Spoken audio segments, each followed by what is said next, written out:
Look at me, Dwight. I'll believe you weren't crazy. I'll believe you're innocent. Just look me in the face and tell me so I can see it in your eyes. I'm not crazy. I want to help you live again, Dwight.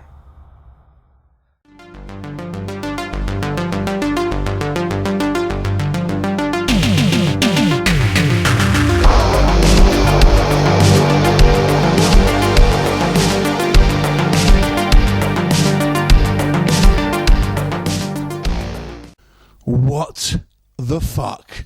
Imagine, if you will, if David Lynch directed a low-budget horror version of It's a Wonderful Life whilst doing all the drugs. That is the best way I would describe this movie, Asylum of Darkness, written and directed by Jay Wofel. So this film is going to be somewhat hard to give you a synopsis because it's all over the place, intentionally. Essentially, to kind of boil it down to its basic premise, it focuses on this mental patient, basically, and he's seeing all sorts of crazy shit, and he just kind of ignores it, essentially, because he figures he's just crazy, and he's in this asylum, and he just kind of tries to ignore everything and just get on with as much of a normal life as he can. But one day, an opportunity presents itself for an escape, and he kind of crosses paths with this guy who has a car accident, and somehow kind of switches body with him, basically, and then from there, he's kind of seeing weird things, trying to live his life, and kind of this guy's the body swap kind of situation, it's affecting his personality.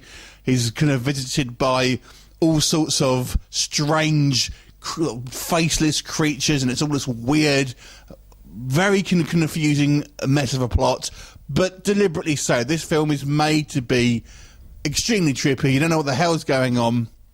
I mean, some parts of it kind of make somewhat sense, but it's certainly meant to be a weird one. It's got some notable actors here. I would say most notably, for me at least, is Richard Hatch, one of his kind of last films, last live-action films at least, obviously since he's passed away. So it's kind of good to see him on screen. Obviously, don't know who Richard Hatch is. Battlestar Galactica, that's all I'm saying. And you've got Tim Thomerson here as a kind of detective here. It's such a bizarre film. It's really low budget, but I have to tip my hat for its pure originality. I mean, it's so bizarre. But let's talk about any of the kind of the positives and the negatives that people might have with this one. So the negatives I feel here are going to be probably outweighing the positives. It's so low budget. I mean, if you're just a B-movie fanatic, you'll probably get a lot out of this film. But anyone else, I would say, you would probably be kind of put off by the low-tech kind of special effects here, and the acting from the kind of the main character is pretty bad, sadly. So he's really not a great actor at all. So, and when you've got such a bizarre sort of script and kind of a movie, it's kind of hard to pull it off. It's obviously very B-movie, just the kind of the style of filmmaking, kind of guerrilla filmmaking.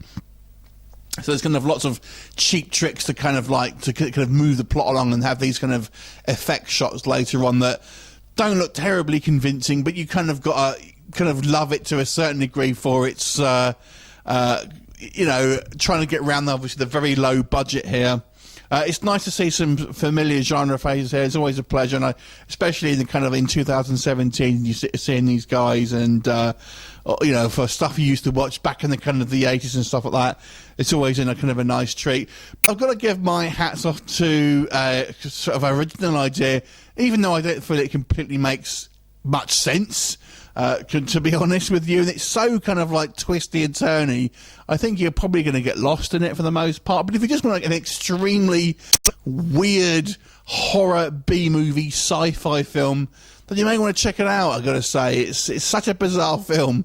You can't help laughing, thinking, what the hell am I watching, and what are these weird effects and things that are happening, and tentacles flying out of people, and weird faceless masks and stuff like that. It is a bizarre film, but only for real kind of like B-movie aficionados, unfortunately. Anyone who's just kind of a casual horror fan, or kind of wants a kind of just a, you know, popcorn horror flick or something like that, you're just not going to get it. And even then, I feel, you know, because of the low budget nature of this film, the kind of the really kind of like terribleness of it, it's definitely not going to be for everyone. So I have to think of the general audience here. So I have to give this movie a 3.5 out of 10, but it's definitely of interest to a certain crowd. Anyway, have you seen this movie? Let me know what you thought about it. Give me a comment, and I'll see you next time. Bye for now.